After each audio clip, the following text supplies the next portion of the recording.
आजम खान के गढ़ में आकाश सक्सेना ने लहराया भगवा।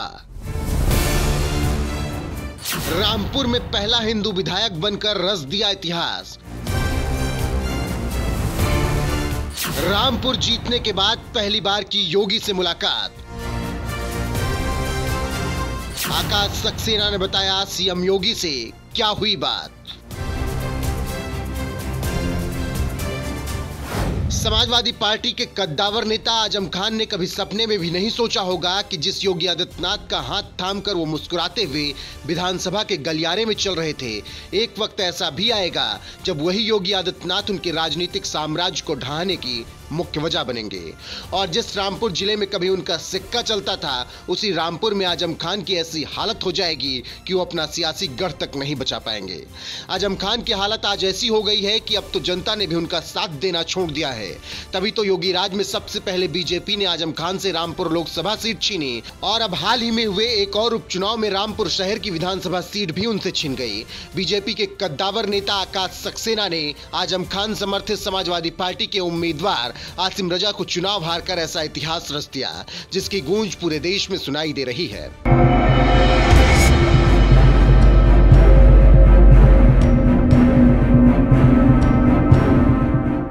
आजम खान के गढ़ रामपुर में भगवा लहराने के बाद बीजेपी विधायक आकाश सक्सेना ने अपने वादे के मुताबिक अब इस जिले के विकास के लिए भागदौड़ भी शुरू कर दी, क्योंकि चुनाव प्रचार के दौरान ही उन्होंने रामपुर की जनता से वादा किया था कि अगर आप लोगों ने मुझे जिता दिया तो मैं फिर से रामपुर को औद्योगिक नगरी बनवाने का काम करूंगा।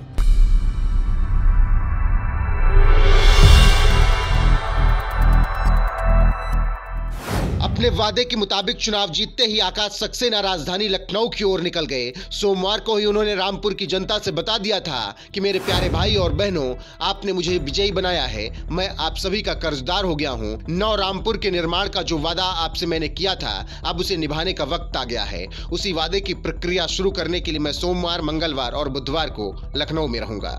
रामपुर फतह करने के बाद 3 दिनों के लिए लखनऊ दौरे पर गए बीजेपी विधायक आकाश सक्सेना ने इस दौरान सबसे पहले यूपी बीजेपी के संगठन मंत्री धर्मपाल और यूपी बीजेपी अध्यक्ष भूपेंद्र सिंह चौधरी से मुलाकात की और मुलाकात के बाद कहा, 9 रामपुर के निर्माण को लेकर मैंने अपने अभिभावकों से बात की। मुझे भरोसा है कि संगठन सरकार 9 रामपुर के सृजन की प्रक्रिया को जल्द शुरू करेंगे। संगठन के नेताओं से मुलाकात के बाद बीजेपी विधायक आकाश सक्सेना ने यूपी के कृषि मंत्री बलदेव सिंह औलख से भी मुलाकात की और रामपुर के बारे में चर्चा की।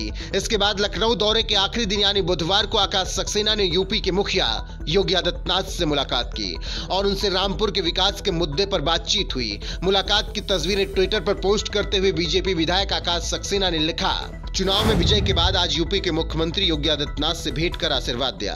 रामपुर को समृद्ध बनाने के लिए बंद उद्योगों को खोलने और शहर को उद्योग नगरी बनाने जैसे मुद्दों पर बात की। रामपुर जीतने के बाद लखनऊ गए बीजेपी विधायक आकाश सक्सेना ने इस दौरान सीएम योगी समेत तमाम मंत्रियों और संगठन के नेताओं से भी मुलाकात की और जिले के विकास से जुड़े मुद्दे को उठाया और उम्मीद है कि आकाश सक्सेना की मांग पर योगी सरकार भी जरूर गौर करेगी, क्योंकि आकाश सक्सेना ने विकास के मुद्दे पर ही रामपुर की जनता से वोट मांगे थे और विकास के मुद्दे पर ही रामपुर ने उन्हें जिताया है। इतना ही नहीं, वो रामपुर सीट से जीतने वाले पहले हिंदू विधायक भी हैं, क्योंकि 1952 से रामपुर में चुनाव हो रहे हैं, लेकिन आज तक कोई भी हिंदू विधायक इस सीट से जीत नहीं दर्ज कर पाया।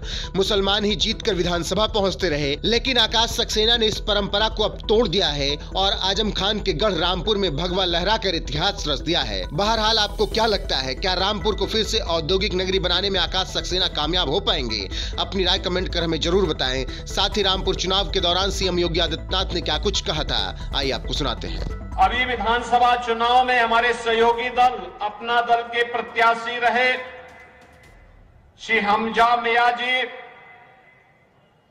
डॉक्टर तनवीर अहमद जी और भारतीय जनता पार्टी के लोकप्रिय प्रत्याशी श्री आकाश सक्सेना जी और रामपुर के मेरे सभी उपस्थित भाइयों बहनों, पिछले 5 वर्ष के अंदर देश के अंदर सबसे अधिक चुनाव और उपचुनाव झेले हैं तो उनमें से रामपुर एक है। भाइयों बहनों, पहले जनता से समर्थन लेना, फिर जनता का उस पद से इस्तीफा दे देना, बार बार चुनाव होना यह रामपुर के विकास को बाधित करने जैसा है और मैं आप सबका आह्वान करूंगा कि बार बार के उपचुनाव से मुक्ति पाइए, रामपुर को विकास के पथ पर आगे बढ़ाइए। इसी के लिए आह्वान करने के लिए आज मैं आपके बीच में आया हूं। आखिर क्या कारण है?